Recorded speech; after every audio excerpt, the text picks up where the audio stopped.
B.J. Habibie dilantik menjadi Presiden ketiga Republik Indonesia menggantikan Soeharto yang menyatakan turun dari jabatannya. Sebelumnya, B.J. Habibie merupakan Wakil Presiden Republik Indonesia.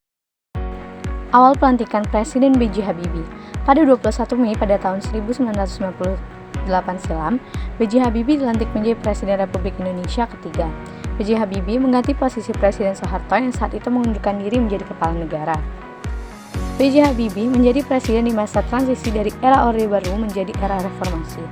B.J. Habibie menjabat sebagai presiden hanya 1 tahun, yaitu dari 21 Mei 1998 hingga 20 Oktober 1999. Hal ini menempatkan B.J. Habibie sebagai Presiden Indonesia dengan masa jabatan tersingkat, yakni 1 tahun 5 bulan. Presiden Habibie mampu membuat reformasi besar-besaran dalam sejarah Indonesia. 1. Membentuk Kabinet Reformasi Pembangunan. Pada 22 Mei 1998, Presiden B.J. Habibie membentuk kabinet baru bernama Kabinet Reformasi Pembangunan. Kabinet ini terdiri atas 4 menteri koordinator, 20 menteri memimpin departemen, dan 12 menteri yang memimpin bidang tertentu. 2. Membebaskan tahanan politik. Pada masa pemerintahannya, Presiden B.J. Habibie memberikan amnesti dan abolisi kepada beberapa tahanan dan narapidana politik masa Orde Baru, seperti Sri Bintang Pamungkas yang masuk penjara karena mengkritik kebijakan Presiden Soeharto. Selain Sri Bintang Pamungkas, Presiden B.J. Habibie membebaskan Mochtar Pahpahan, Ketua Serikat Buruh Sejahtera Indonesia, yang dijatuhi hukuman karena dituduh memicu kerusuhan di Medan pada 1994. Presiden B.J. Habibie menyatakan penahanan tokoh-tokoh yang berseberangan dengan pemerintah dapat mencederai sistem demokrasi. 3. Menjamin kebebasan pers.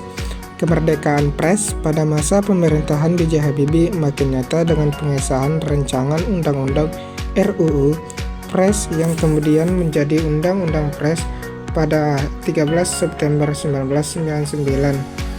Undang-undang inilah yang menjamin perlindungan pers dan tugas-tugas wartawan. Ketika menjadi Presiden ketiga Republik Indonesia, Bapak Habibie berjasa menegakkan kebebasan pers di Indonesia. Dan atas jasanya, Pak Habibie dianugerahi medali emas kemerdekaan pers pada tahun 2013.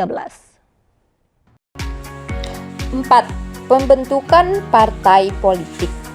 Presiden B.J. Habibie melakukan perubahan di bidang politik dengan mengesahkan Undang-Undang Nomor 2 Tahun 1999 tentang partai politik.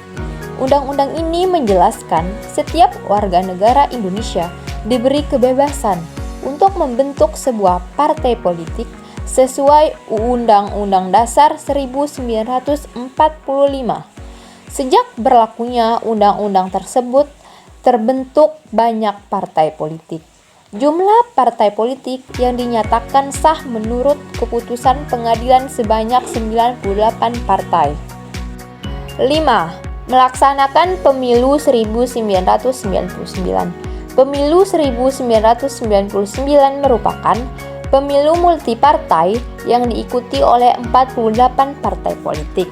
Pemilu dilaksanakan pada 7 Juni 1999 dan berlangsung secara damai.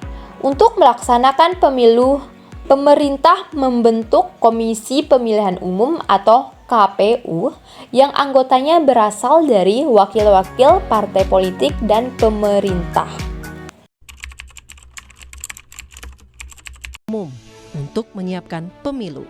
Ini adalah KPU pertama yang bertugas selama 2 tahun, 1999-2001. Pembentukan partai pun jadi mudah.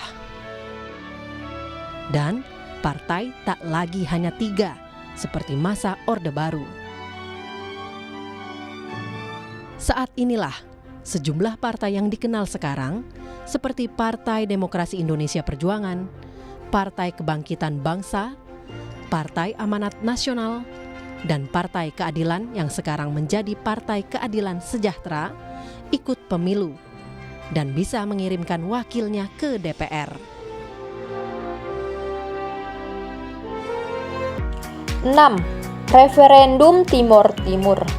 Kebijakan penting Presiden B.J. Habibie pada masa pemerintahannya adalah penyelesaian masalah Timor Timur dengan cara yang dapat diterima masyarakat internasional. Presiden B.J. Habibie menawarkan dua pilihan kepada rakyat Timor Timur. Pilihan pertama yaitu otonomi luas, sedangkan pilihan kedua adalah rakyat Timor Timur merdeka dan terpisah dari Indonesia berdasarkan hasil referendum. 7. Memperbaiki perekonomian negara. Masalah ekonomi merupakan fokus utama pemerintahan Presiden B.J. Habibie. Ia berhasil memperbaiki nilai tukar rupiah dari Rp17.000 per US dollar menjadi Rp7.000 sampai Rp8.000 per US dollar. Pada minggu pertama, Presiden B.J. Habibie ia memisahkan Bank Indonesia menjadi lembaga independen dan bebas dari intervensi pemerintah. Presiden B.J. Habibie melakukan program reformasi ekonomi untuk mengatasi krisis yang terjadi di Indonesia. Program ini berisi langkah-langkah berikut. A. Melakukan reformasi perbankan dalam rangka program pemulihan ekonomi sejalan dengan penjadwalan kembali utang luar negeri Indonesia. B. Menetapkan undang-undang anti monopoli yang diatur dalam Undang-Undang Nomor 5 Tahun 1999 sebagai langkah arah penegakan lingkungan bisnis yang transparan. C. Memprioritaskan jumlah suplai beras yang memadai dengan harga terjangkau karena jumlah penduduk yang hidup di bawah garis kemiskinan terus bertambah. D. Melibatkan pedagang menengah, kecil, dan koperasi untuk ikut serta dalam distribusi beras guna mencegah monopoli dan penimbunan beras oleh para pedagang besar. Kita bisa lihat Habibie ini menjadi Presiden Republik Indonesia yang ketiga di tanggal 21 Mei 1998. Pada waktu itu ia baru 2 bulan menjabat sebagai Wapres. Namun ia harus mengambil posisi presiden yang ditinggalkan mundur oleh Presiden Soeharto yang waktu itu di tengah desakan dan unjuk rasa besar-besaran masyarakat yang menuntut adanya reformasi. Habibie pun naik ke tampuk kursi kepresidenan di tengah sejumlah kondisi yang begitu sulit yang dihadapi oleh Indonesia.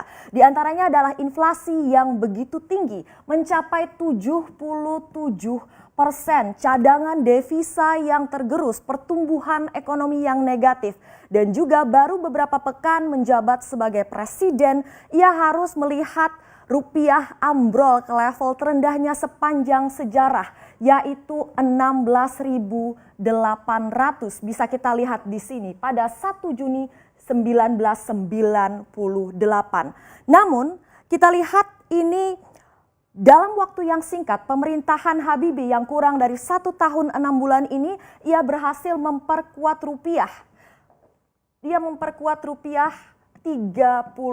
8. Kebijakan otonomi daerah. Kabinet Reformasi Pembangunan menerbitkan Undang-Undang Nomor 22 Tahun 1999 tentang otonomi daerah untuk mendekatkan negara dengan masyarakat. Otonomi daerah merupakan upaya dari Presiden B.J. Habibie dalam mengatasi kesenjangan yang terjadi antara pusat dan daerah.